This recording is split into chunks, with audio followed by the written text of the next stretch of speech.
warahmatullahi wabarakatuh. Waalaikumsalam warahmatullahi wabarakatuh. Gimana kabarnya anak-anak? Baik. Oke, udah siap untuk menerima materi kali ini? Siap. Oke, setelah minggu lalu kita membahas tentang lapisan-lapisan atmosfer, sekarang kita akan membahas tentang klasifikasi iklim.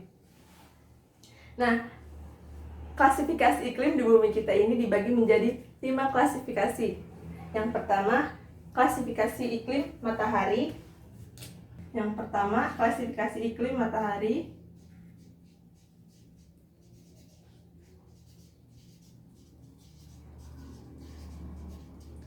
Yang kedua, ada iklim fisis.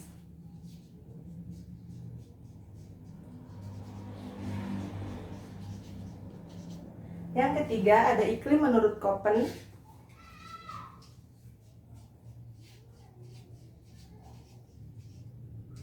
Menurut Smith-Ferguson.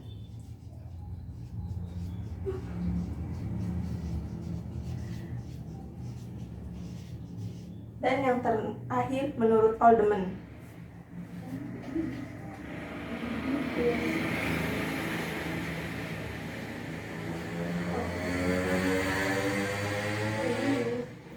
Mari kita bahas pembahasannya masing-masing dari klasifikasi iklim tersebut. Untuk yang pertama, iklim matahari. Iklim matahari dibagi berdasarkan intensitas cahaya matahari yang diterima oleh permukaan bumi. Jadi, lamanya penyinaran matahari di permukaan bumi menyebabkan iklim yang ada di permukaan bumi tersebut berbeda. Faktor yang mempengaruhi dari intensitas cahaya matahari adalah letak lintang suatu wilayah. Untuk klasifikasi iklim matahari dibagi menjadi 4 bagian. Yang pertama untuk lintang 0 derajat sampai lintang 23,5 derajat lintang utara dan 0 derajat sampai 23,5 lintang selatan merupakan iklim tropis. Di mana iklim tropis itu merupakan iklim yang suhu rata-rata tahunannya itu sekitar 20 derajat sampai 30 derajat Celcius. Contohnya di Indonesia dan wilayah Asia Tenggara lainnya. Wilayah tropis biasanya musimnya yang terjadi itu ada 2 musim, yaitu musim kemarau dan juga musim hujan.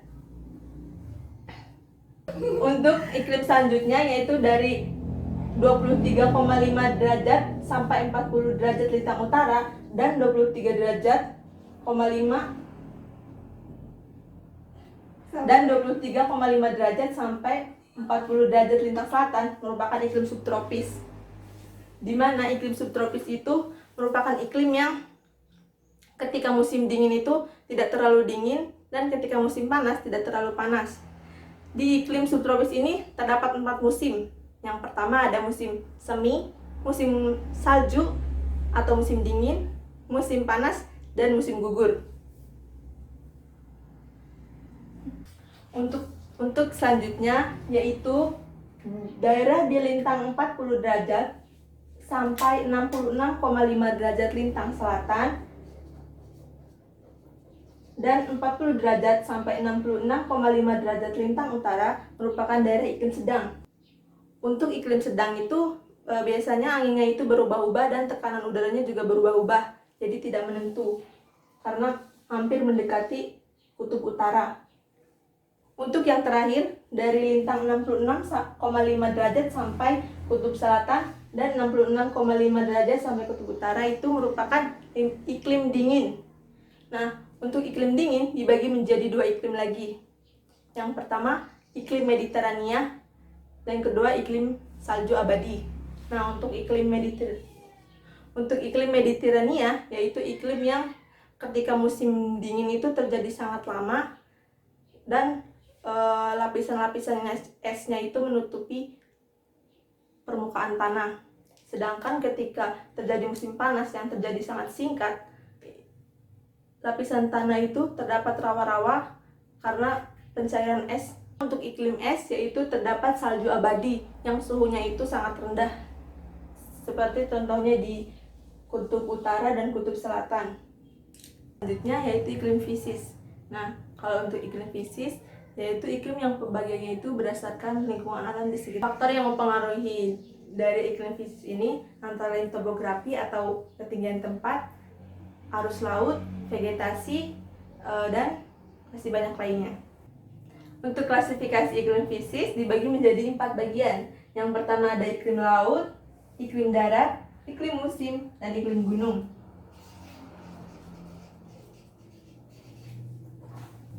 Yang pertama ada iklim laut. Iklim laut itu merupakan iklim yang dikelilingi oleh lautan.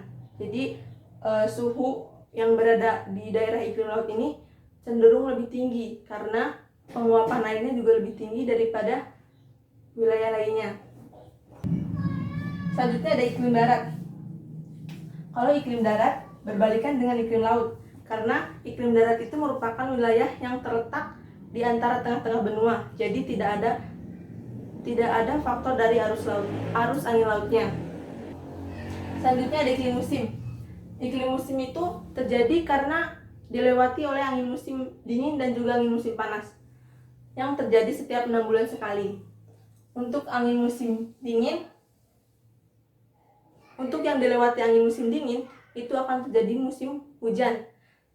Begitupun ketika dilalui oleh musim panas, maka akan terjadi musim kemarau. Contohnya saja seperti kita di Indonesia. Pada periode April sampai Oktober merupakan musim kemarau, dan periode Oktober sampai April merupakan musim hujan. Yang terakhir ada iklim gunung. Nah, kalau yang iklim gunung merupakan iklim yang berada di dataran tinggi. Untuk selanjutnya yaitu iklim menurut Köppen.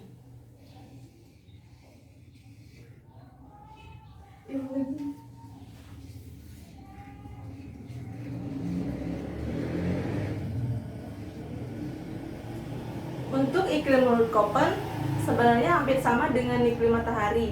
Cuman di sini Köppen membaginya dengan menggunakan huruf dari A sampai E.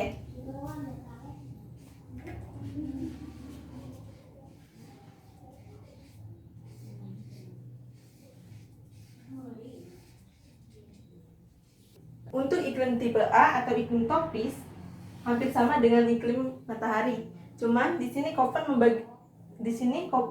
menyebutkan bahwa untuk iklim tipe A ini suhu rata-rata tahunannya paling rendah itu sekitar 18 derajat Celcius. Untuk selanjutnya iklim tipe B. Nah, untuk iklim tipe B merupakan iklim arid dan kering. Iklim arid atau kering ini merupakan iklim yang terjadi penguapannya itu tinggi, sehingga udaranya itu kering dan juga panas. Untuk iklim tipe C, yaitu iklim sedang sedikit hangat, sama seperti iklim subtropis karena memiliki 4 musim. Yang pertama musim semi, musim gugur, musim dingin, dan musim panas. Selanjutnya ada iklim tipe D. Untuk iklim tipe D merupakan iklim salju atau es. Nah, untuk iklim salju atau es itu suhu rata-rata tahunannya itu tidak lebih dari 10 derajat Celcius suhu tertingginya.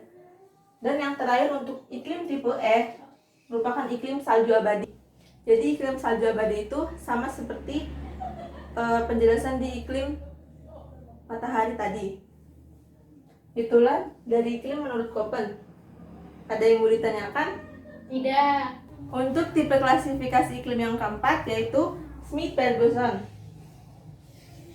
Schmidt-Peterson membagi iklim itu berdasarkan jumlah rata-rata bulan kering dan jumlah rata-rata bulan basah. Ini merupakan grafik dari iklim Schmidt-Peterson. Schmidt-Peterson membaginya ke dalam 6 klasifikasi iklim. Untuk klasifikasi A yaitu 0% sampai 14,3% merupakan klasifikasi iklim hutan tropis yang sangat basah. Untuk tipe B yaitu daerah hutan hujan tropis yang basah. Sementara untuk tipe C merupakan tipe hujan tropis yang agak basah, dicirikan dengan hutan musim. Untuk tipe D yaitu merupakan iklim daerah sedang dengan adanya hutan musim. Untuk tipe E yaitu iklim yang berada di daerah agak kering. Biasanya terdapat hutan sabana. Untuk tipe F merupakan daerah kering dengan hutan sabana. Sementara untuk tipe G merupakan daerah yang sangat kering dengan hutan ilalang. Dan untuk yang terakhir, untuk tipe H merupakan iklim yang ekstrim panasnya dan ditumbuhi oleh hutan ilalang. Seperti itu menurut Smith Ferguson. Untuk menentukan tipe-tipe iklimnya, kita membutuhkan rumus untuk mencarinya, yaitu rumusnya Q MD per MW kali 100%. Untuk Q itu presentasenya, dan untuk MD itu rata-rata bulan kering,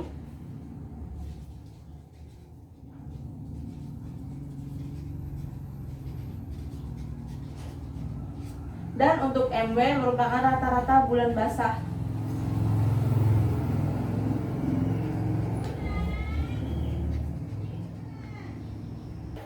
Untuk yang terakhir yaitu iklim menurut Oldeman. Oldeman membagi iklim berdasarkan bulan basah, bulan kering, dan bulan lembab secara berturut-turut. Nah, Oldeman membaginya ke dalam 5 tipe utama bulan basah yang berturut-turut. Untuk yang pertama ada tipe A, tipe B, tipe C, dan tipe D, dan tipe E. Untuk tipe A, bulan basah berturut-turutnya yaitu lebih dari 9. Untuk tipe B 7-9.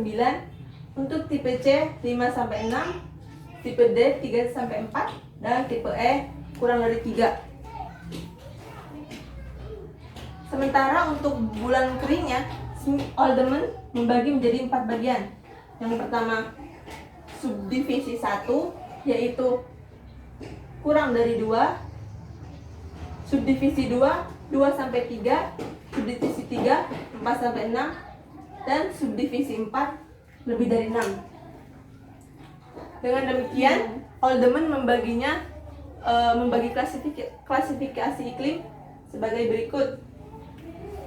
Untuk tipe iklim A1 dan A2 cocok untuk penanaman padi secara terus-menerus, tetapi produksinya lebih rendah karena ketika panen berada pada musim yang intensitas mataharinya rendah atau bisa dikatakan di musim dingin. Sementara untuk B1 kebalikannya dari A1 dan A2. Kalau B1 itu bisa ditanam padi secara terus-menerus dan produksinya lebih tinggi karena panennya itu pada saat musim kemarau. Lalu untuk B2 bisa digunakan untuk menanam padi 2 kali setahun dan juga palawija.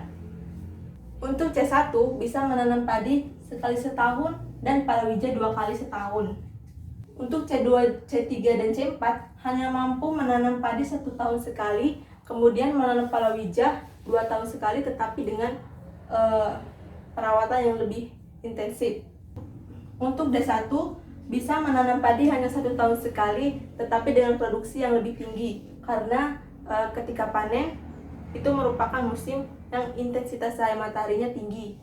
Sementara untuk tanaman palawija hanya cukup 1 kali saja setahun. Selanjutnya untuk D2, D3, dan D4.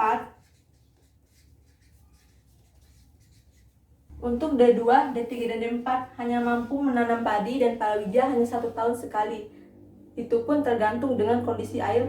Untuk tipe E merupakan daerah yang cenderung kering, sehingga hanya cocok sekali saja ditanami padi atau palawija. Baiklah, sampai di situ pembahasan klasifikasi iklim kita. Apakah ada yang mau ditanyakan? Tidak. Oke, kalau begitu pembelajaran kali ini saya akhiri. Terima kasih. Wassalamualaikum warahmatullahi wabarakatuh. Waalaikumsalam warahmatullahi wabarakatuh.